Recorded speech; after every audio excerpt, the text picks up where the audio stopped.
క్రీస్తునందు ప్రియమైన వారులారా, శుభాలు. ఎలా ఉన్నారు? బాగున్నారా? నిన్నటి దినము ఎలా గడిచింది? ప్రభువుకు మహిమకరంగా జీవించారా? జీవించినట్లయితే ఆయనకు స్తుతులు. లేని ఎడల ఆయన మనల్ని క్షమించునుగాక.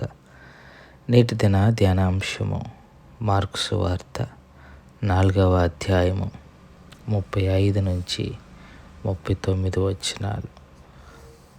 మార్కు సువార్త 4వ అధ్యాయము 35 నుంచి 39 వచనాలు.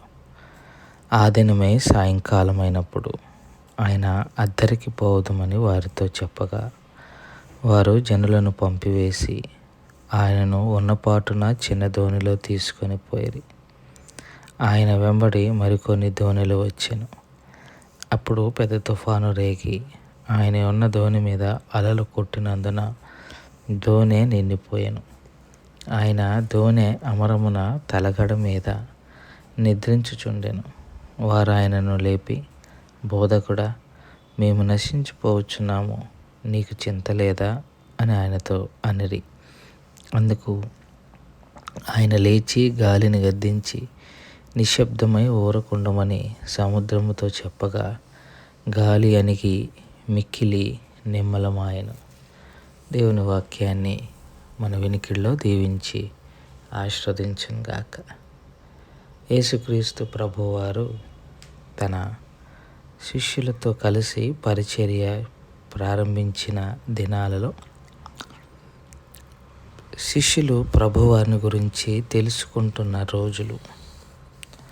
ఇదివరకే వారు కొన్ని తెలుసుకున్నారు, కొన్ని అద్భుతాలు చూచారు. కానీ ప్రతి ఒక్క అనుభవం వారికి క్రొత్తగానే ఉంది. ప్రతి ఒక్క పరిస్థితి యేసు ప్రభు వారిని వారు క్రొత్తగా చూసే ప్రయత్నం చేశారు. అది వారికి ప్రభు మీద ఉన్న అవగాహన మరికొంత పెరిగే అవకాశము ప్రతి పరిస్థితి వారికి కలిగించింది. ఈ లేఖన భాగంలో నాకు అర్థమైన విషయం ఏంటంటే 2 విషయాలు. ఒకటి, ప్రతి అనుభవం, ప్రతి శ్రమ, ప్రతి శోధన మనల్ని ప్రభువుని గురించి మరింక లోతుగా తెలుసుకునే అనుభవ జ్ఞానాన్ని ఇస్తుంది అన్నది మొదటిగా నేను గ్రహించినది. ప్రతి అనుభవం కూడా ప్రభువుకు దగ్గర చేసేదిగాను, ప్రభువును మరింత లోతుగా గ్రహించేదిగాను మనకి చేస్తుంది అని నా అవగాహనలో నేను నేర్చుకున్న పాఠం. వారు అది వరకు చూశారు యేసు ప్రభు వారిని. కానీ ఈ ప్రభువుని చూడలేదు వారు. ఈ ప్రభువుని, సృష్టిని శాసించటం, సృష్టి మీద అధికారం కలిగి ఉండటం, ఆ ప్రభువుని వారు చూడలే. అందుకే వారు ఈయనెవరో, గాలియు సముద్రము ఈయనకు లోబడుచున్నది అని చెప్పుకుంటారు లాస్ట్లో. సో ప్రతి అనుభవం వాళ్ళు కొత్త ప్రభువుని చూస్తున్నారు. ప్రభువు కూడా కొత్త తనను వారికి ఆవిష్కరించే ప్రయత్నము చేస్తున్నారు. దేవుని తెలుసుకోవాలి అని అంటే మనలో వచ్చే మన జీవితాల్లో కలిగే ఆయా సందర్భాలే ప్రభువు ఎవరో మనకి నేర్పుతాయి. మనం బైబిల్ చదువుతాం. పాత నిబంధన గ్రంథంలోనూ క్రొత్త నిబంధన గ్రంథంలోనూ భక్తులకు ప్రభు చేసినవి మనం చదువుతాం. చదవటానికిను అనుభవంలోనికి రావటానికి చాలా తేడా ఉంది. చదవాలి. ఈ చదివినది అనుభవంలో తెలుసుకోవాలి. అప్పుడు ప్రభు అర్థమవుతారు. అందుకే దావీదు అంటారు, రుచి చూచి తెలుసుకొనుటి యెహోవా ఉత్తముడని. రుచి ఎలా చూస్తావు? అనుభవంలో నుంచి. చదివితే అర్థం కాదు. ఇప్పుడు మనం పాఠ్య పుస్తకాలు చదువుతాం. అవి మనకి బాగా ఎలా గుర్తుండిపోతాయి? ఆ చదివింది ఎక్స్పెరిమెంట్ రూపంలో చేసినప్పుడు, దాని ఫలాలను మనం కనులారా చూచినప్పుడు ఖచ్చితంగా అది మన హృదయాల్లో గుర్తుండిపోతుంది. అట్లాగే మన అనుభవాలే ప్రభువును గుర్తుండేలా చేస్తాయి.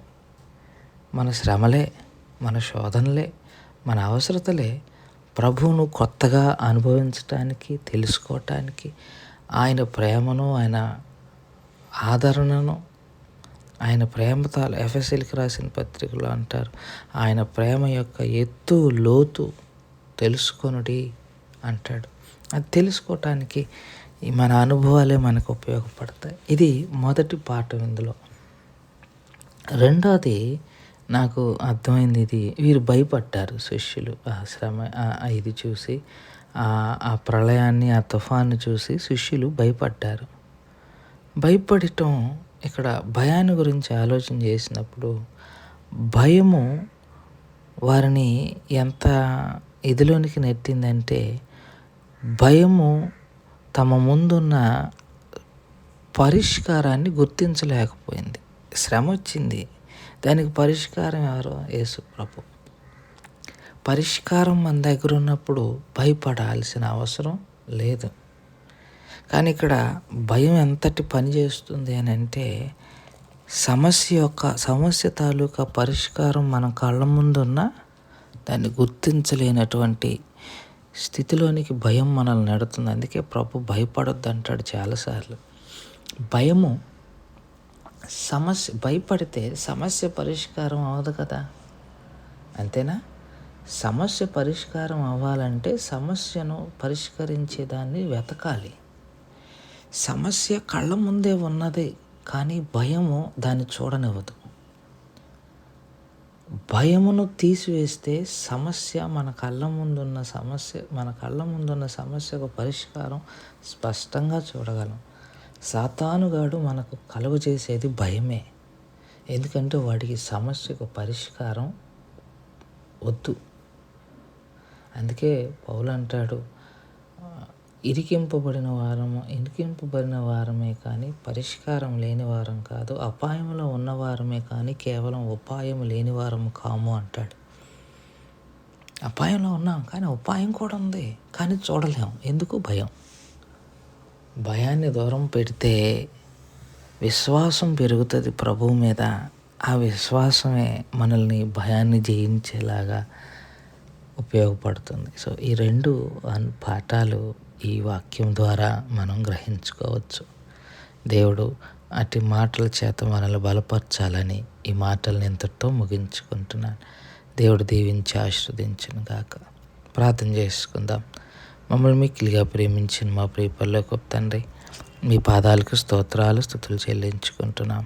కృప కలిగిన దేవా, చెప్పబడిన వాక్యాన్ని బట్టి మీకు స్తోత్రాలు. విన్న వాక్యం మా హృదయంలో భద్రపరచుకొని వాక్యానుసారంగా జీవించగలగటానికి కావలసిన కృపను, సహాయాన్ని మాకు అందరికి దయచేయగలరని మనవి చేసుకుంటూ యేసుక్రీస్తు ప్రభువారి పుణ్యనామములో అడిగి వేడుకుంటున్నాం తండ్రి. ఆమేన్. God bless you.